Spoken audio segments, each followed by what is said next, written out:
Bienvenue dans cette vidéo concernant le logiciel Lectora et dans lequel nous allons aborder les variables. Alors nous allons dans cette vidéo voir comment utiliser nos premières variables et puis comment mettre une variable personnelle en place en fonction de nos besoins. Alors ici j'ai créé un bouton. J'ai tout simplement mis en place une forme que je suis allé chercher dans insertion, forme et ligne. J'ai inséré deux blocs de texte, un premier que j'ai nommé afficher heure ou date et un deuxième que j'ai nommé écrire ce qui est affiché. L'idée étant de récupérer une variable qui va nous permettre, lorsqu'on va cliquer sur le bouton qui est ici, d'afficher l'heure dans un premier temps, puisque le bloc sera vide au départ, à l'ouverture de la fenêtre. Et lorsqu'on recliquera sur le bouton qui est ici, si c'est l'heure qui est affichée, la date prendra la place de l'heure, et inversement. Ensuite, ici, le bloc de texte en bas nous indiquera tout simplement, nous confirmera, grâce à une autre variable, nous dira, voilà, la date est affichée, ou l'heure est affichée, tout simplement. Alors, nous allons donc voir comment fonctionnent les variables. Pour ça, nous allons nous rendre dans l'onglet Outils. Et dans l'onglet Outils, ici, j'ai une valise, cette valise où il est marqué variable, cette valise emporte la totalité des variables que contient l'outil Lectora. Alors nous allons dans les variables réservées, ici dans l'onglet, et vous voyez que vous avez toutes les variables qui sont réservées, qui sont natives dans l'outil. Vous avez une description ici à droite de ce que cette variable peut vous apporter. Par exemple, ici on vous dit, cette variable contient le nom du chapitre incluant la page en cours d'affichage. S'il n'y a aucun chapitre, cette variable prend la valeur d'inconnu, ce qui va de soi. Nous allons donc nous utiliser la variable currentDate qui va nous permettre d'afficher le mois, tout simplement, la date du jour et le jour de la semaine.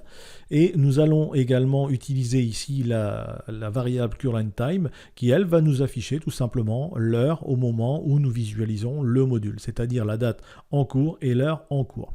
Et puis nous allons définir une variable qui va nous être utile à un moment donné, qui va correspondre à ce qu'on doit afficher ici. Alors on va cliquer sur ajouter et je vais ajouter heure affichée. Alors je vais écrire ma variable heure affichée. Voilà. Alors, pas nécessaire de mettre des accents, et je dirais même peut-être pour éviter les problèmes de lecture, éventuellement éviter les accents. Par contre, séparer les mots, toujours démarrer votre deuxième mot par une majuscule, est une habitude qu'ont les programmeurs en général, habitude que j'ai conservée. Et puis ici, vous avez la valeur initiale de votre variable que vous pouvez mettre à la sauce que vous désirez. Alors ça peut être un chiffre, ça peut être un nom. On pourrait par exemple mettre 0 quand elle est affichée d'une certaine manière, 1 quand elle est affichée d'une autre manière, et etc. Ou tout simplement inscrire un texte, et c'est ce que nous allons faire ici. Nous allons inscrire un texte heure qui va correspondre à ce que va nous dire notre variable lorsque elle sera tout simplement affichée. Donc je vais faire OK, et donc initialement la valeur de ma variable heure affichée sera heure tout simplement. Et je fais fermer. Je vais donc maintenant sélectionner mon bouton qui est ici. Mon bouton qui est ici va me permettre, en cliquant dessus, de donner une action. Je vais aller chercher l'onglet Action dans les propriétés.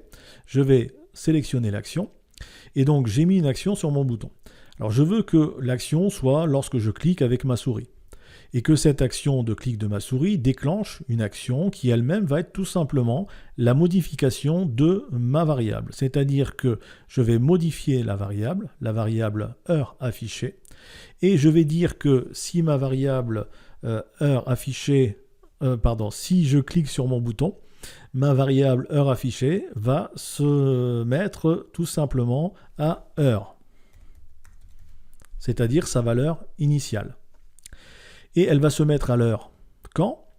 Quand tout simplement elle va être affichée. Alors je recommence, je suis peut-être allé un peu vite. Alors je vais cliquer ici pour mettre une condition. Et cette condition, c'est je vais cliquer dessus et ça va m'ouvrir la fenêtre des variables. Et je vais tout simplement sélectionner la variable heure affichée. Donc je vais la chercher ici dans le menu, je le fais dérouler. Je sélectionne ma variable heure affichée. Je vais lui dire que lorsque ma variable heure affichée est égale à, non pas à heure, mais à date, puisque moi je veux que affiché soit la date, soit l'heure. Donc je fais OK. Donc j'ai bien mis ma variable à date. Et donc maintenant je vais dire, je résume. Lorsque je vais cliquer avec ma souris, je vais modifier ma variable. Ma variable, je vais la mettre à heure. Elle va donc, sa nouvelle valeur de départ en théorie, est heure. Mais je ne vais la modifier et la mettre à heure que si heure est égale à date. Si heure est égale à date, à ce moment-là, je la mets à heure. Mais si heure n'est pas égale à date, à ce moment-là, moi, je vais modifier ma variable et je vais mettre heure affichée, cette fois-ci, à date. Donc j'évite les majuscules pour éviter les confusions. Je vérifie que j'en ai pas mis là, voilà. J'évite les majuscules. Donc, je résume. Au clic de la souris sur le bouton, je vais modifier ma variable heure affichée et je vais lui attribuer heure. Seulement si heure affichée est égale à date. Si heure affichée n'est pas égale à date, à ce moment-là, ma variable va être modifiée et va modifier donc heure affichée et la mettre à date. Alors, on va vérifier ça et on va tout simplement sélectionner affichage. Et cette fois-ci, je vais me rendre dans l'onglet déboguer. L'onglet déboguer va vous permettre, je vais ramener la fenêtre ici. Voilà. L'onglet déboguer va vous permettre, lorsque vous allez cliquer sur votre bouton, de faire afficher ici toutes vos variables. Alors je vais effacer ce qu'il y a dedans et vous allez voir ce qui va se passer quand je vais cliquer avec le bouton. Donc j'ai cliqué sur mon bouton et on me dit quoi? On me dit qu'il y a une action. Que cette action a déterminé que sur le clic de la souris, on a modifié une variable sur le bouton. Et ça a été envoyé. Donc la réception du clic a été prise en compte. La lecture de ma variable a donné comme valeur affichée l'heure. À ce moment-là, l'action sur mon bouton a été envoyée et on a sauvegardé la variable, cette fois-ci, à date. Je vais recliquer sur mon bouton et vous allez voir ce qui va suivre. Donc j'ai recliqué sur mon bouton et vous avez vu que ce qui est affiché désormais, c'est qu'il y a une nouvelle action. Sur le clic de la souris, on a modifié une variable sur le bouton « Mon bouton ». Ça a bien été envoyé, donc bien reçu par l'ordinateur. Et la lecture de la variable a donné la valeur affichée date. C'est normal puisqu'on avait bien affiché date ici. Et désormais, la variable a été modifiée et la sauvegarde a donné tout simplement la valeur de l'heure à la variable heure. Donc on inverse tout simplement. Alors je repars dans le menu édition. Dans le menu édition maintenant, je vais dire donc que si tout simplement je sélectionne, voilà, comme ceci, je vais ajouter une nouvelle action. Et je vais dire maintenant, je vais afficher dans mon texte, ici dans mon bloc de texte, je vais afficher la valeur de ma variable. Et je vais dire qu'au clic de la souris, je vais modifier un contenu. Modifier le contenu de mon texte, afficher heure et date, ou date. Et je vais configurer non pas un texte mais une variable, et je vais dire que ma variable va être tout simplement current time. Et moi je veux que ça soit current time au départ qui soit affiché, c'est-à-dire que je veux afficher l'heure en priorité.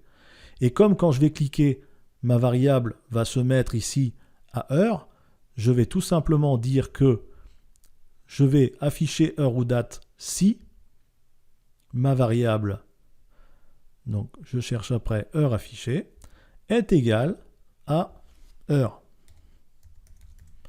Si ma variable est égale à heure, à ce moment-là, on va afficher l'heure. Par contre, si ma variable n'est pas égale à heure, à ce moment-là, on va lui dire modifier un contenu et on va afficher tout simplement, on va chercher la variable. Donc je sélectionne le petit onglet qui est ici et je vais simplement sélectionner la date, current date. Nous allons donc vérifier. Je fais affichage, je vais le faire cette fois-ci dans le navigateur.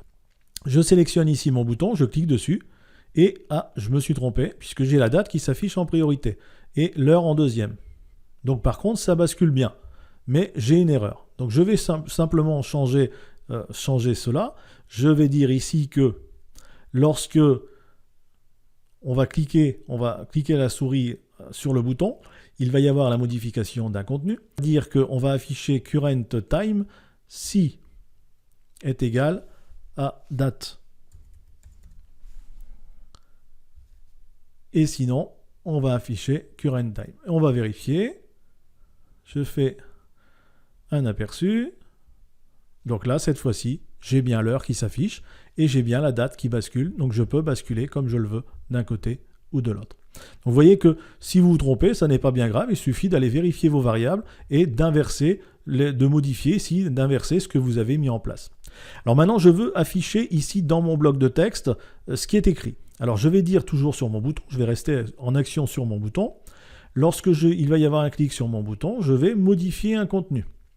Je vais modifier un contenu, donc cette fois-ci écrire ce qui est affiché. Donc la cible, c'est écrire ce qui est affiché. Et je vais écrire tout simplement date. Je vais écrire date si ma variable, encore une fois heure affichée, est égale à date. Sinon, je vais afficher, donc modifier un contenu, mais je vais afficher dans écrire ce qui est affiché, je vais afficher heure, tout simplement. Donc ici, j'ai rentré du texte. Là, je ne suis pas allé chercher une variable, je modifie un texte, mais sous condition. Et on vérifie.